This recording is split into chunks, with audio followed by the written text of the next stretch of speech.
Yang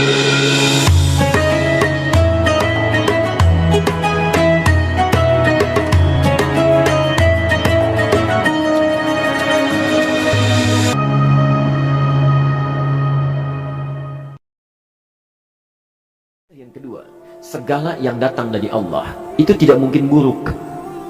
Tidak mungkin. Kenapa kita diminta untuk taat dengan mutlak? Karena segala yang datang dari Allah pasti baik. Ya, pasti baik. Karena Allah menurunkan segala maslahat sesuai kebutuhan kita. Cuma manusia kadang-kadang, menginginkan sesuatu dengan pikiran pendeknya yang bukan kebutuhannya. Al-Baqarah 216. Gak pelan-pelan kita ya.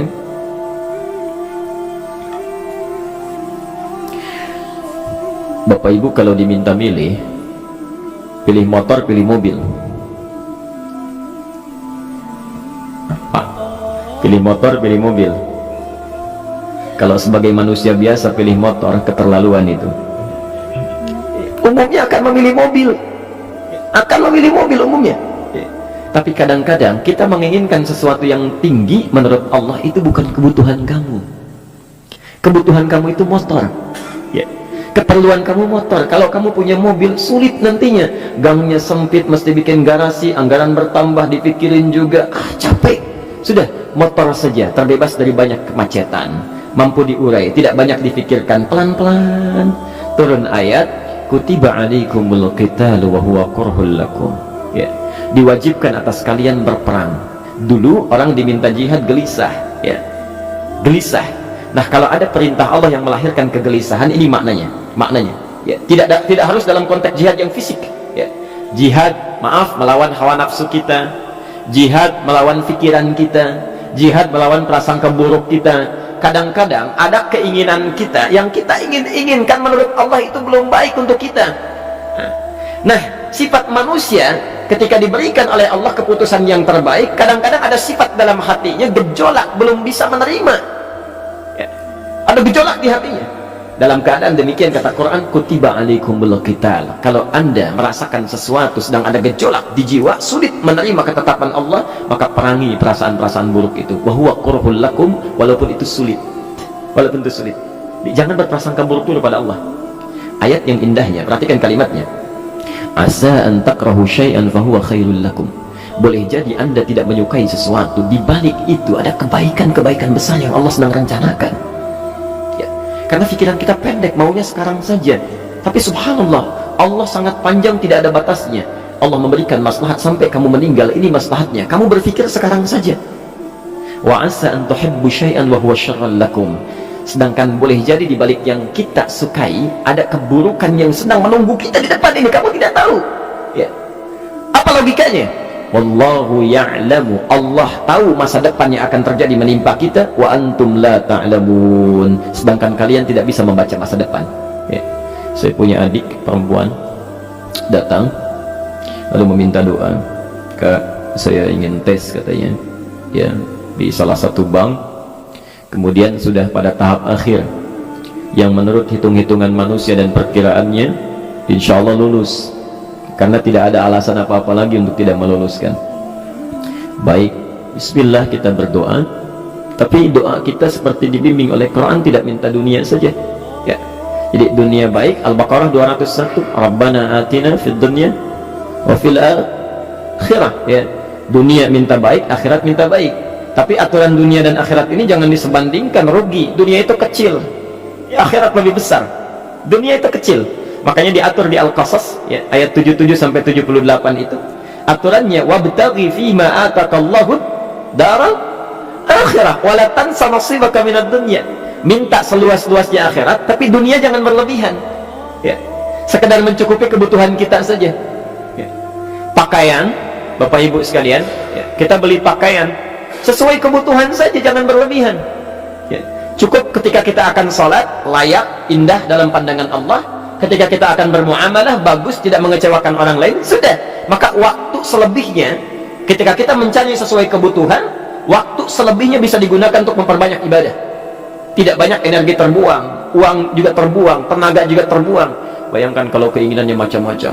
Wah, ingin baju terbaru, oh ingin tasnya Hermes, mereknya dari Paris, sekarang juga mesti dibeli. Wah, uangnya sudah 400 juta keluar, tenaga mesti keluar, beli tiketnya macam-macam dan sebagainya. Habis waktu untuk mengejar dunia, ibadah tertinggalkan. Di rumusnya dunia itu secukupnya saja. Nah, yang paling menarik, kita doakan supaya Allah memberikan kebaikan dunia dan akhiratnya yang paling utama. Maka datanglah dengan lesu mengatakan, saya tidak lulus, katanya. Kenapa? Saya bilang, saya tidak tahu, saya sudah berusaha, tapi konon kabarnya saingan saya adalah anak salah satu pejabat. Masya Allah. Saya bilang, kamu jangan bersedih. Kamu menginginkan sesuatu dengan pikiran pendek, Allah pasti memberikan yang terbaik yang tidak terlukiskan nanti.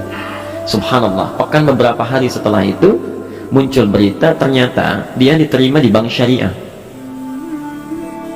Dia menginginkan sesuatu yang diinginkan, Allah menginginkan lebih dari apa yang dia harapkan. Dikasih bank syariah, di situ terjaga, meningkat keagamaannya, terjaga hijabnya, segalanya, dan disitulah kemudian diarahkan untuk menemukan jodohnya. Masya Allah. Dia berpikir saat itu Allah merencanakan masa depannya. Ya. Jadi apa yang Allah sudah rencanakan pasti baik, Pak, Bu. Jadi tadi dari salat subuh yang pertama kali ingin disampaikan adalah, coba dilihat sampai subuh ini, adakah aturan Allah dan Rasulnya yang sampai subuh ini pernah kita langgar, pernah kita ragukan? Barangkali itu yang membuat kehidupan kita sulit. Ya.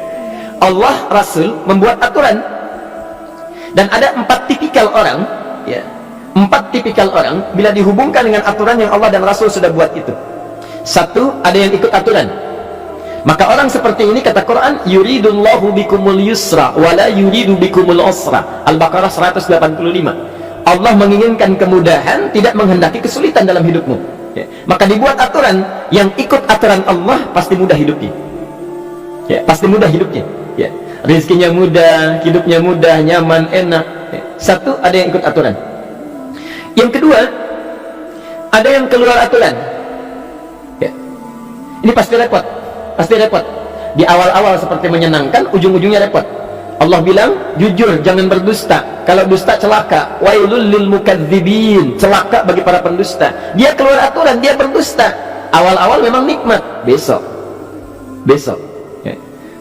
Pak, ini amplop siapa ya? Ya. Maaf Pak, ini amplop memang ini khusus Pak, anggaran tertentu, tidak ada kaitan dengan proyek ini. Padahal ada kaitan dengan proyek, dia sisihkan untuk kepentingan pribadinya. Bohong. Saat itu merasakan enak dapat tambahan, besok-besok dikejar-kejar sama aparat kepolisian. Ya. Celaka. Wail, itu sudah keluar aturan, pasti celaka. Ya. Subhanallah. Jadi ada orang kedua keluar aturan. Yang ketiga bikin aturan sendiri. Dikasih aturan, dia bikin aturan sendiri. Subhanallah. Kalau sakit, dibuat ketentuan. Sakit pertama kalau biasa-biasa saja, ya, subhanallah, ikhtiarnya pergi ke dokter. Seorang sahabat datang kepada Rasulullah, ya Rasulullah, saya sakit, tolong doakan saya. Kata Nabi, idhab ila tabib, pergi ke dokter. Ini orang pintar sekali. Kata orang ini, ya Rasulullah, Anda kan Nabi Rasul, angkat tangan Anda, Allah kan maha menyembuhkan, nanti Allah sembuhkan saya. Cerdas ya? Tapi subhanallah, Nabi harus lebih cerdas, dapat bimbingan dari wahyu. Pergilah ke dokter, karena kesembuhan yang telah Allah tetapkan dititipkan di tangan para dokter. Masya Allah, pergi ke dokter. Ya. Ini rumus pertama. Nanti kalau dokter sudah pada hand up, ya, angkat tangan, tidak mampu menyembuhkan, itu tandanya Allah ingin langsung menyembuhkan tanpa turut campur makhluk yang ada. Maka kaidahnya akan berubah nanti, ya, dari kaidah biasa kepada kaidah Al-Anbiya ayat 83 sampai 84. Itu aturan yang menyembuhkan langsung dari Allah Subhanahu wa taala. Tapi kalau Anda sakit, perginya ke dokter. Ya. Cuma ada manusia bikin aturan sendiri. Sakit, pergi ke dukun. Ya. Dukun nggak bisa, pergi ke paranormal. Dirinya pun sudah nggak normal. Makanya disebut paranormal, karena nggak normal. Ya. Tapi didatangi juga, gitu, bikin aturan sendiri. Karena itu jadi lebih sulit hidupnya. Ya. Doa, minta pada Allah, kan sederhana. Ya. Doa, nggak bayar, nggak ada macam-macam, Masya Allah, gampang sebetulnya. Ada kekeringan, sekarang kan banyak kekeringan ya, banyak kekeringan. Dikasih rumus, subhanallah, dikasih rumus yang tidak perlu pakai biaya, meluangkan waktu, itu pun berpahala juga. Dunianya dapat, akhiratnya melimpah. Ya. Dikasihlah salat istisqa, Masya Allah, tinggal minta, memohon kepada Allah. Salat, mengangkat tangan, mohon pada Allah, subhanallah.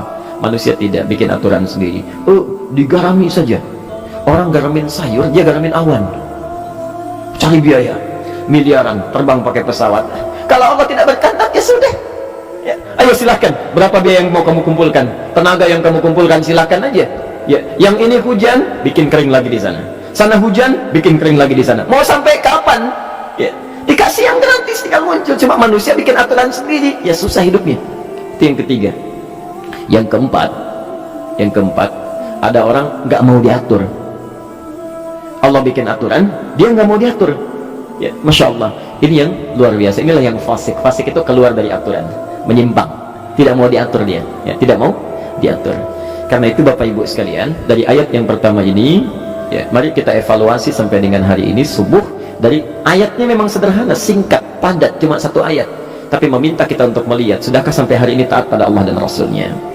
Yang kedua, ketaatan kita apakah selalu ragu atau sudah melahirkan keyakinan yang paripurna, ya. Yang ketiga, pelajari aturan-aturan Allah terkait kehidupan kita, aturan sholat, aturan muamalah, ya, aturan beraktivitas, aturan berumah tangga. Pelajari itu supaya mendapatkan kemudahan. Biasanya kesulitan didapatkan karena kita belum mengenal aturan Allah dan Rasulnya.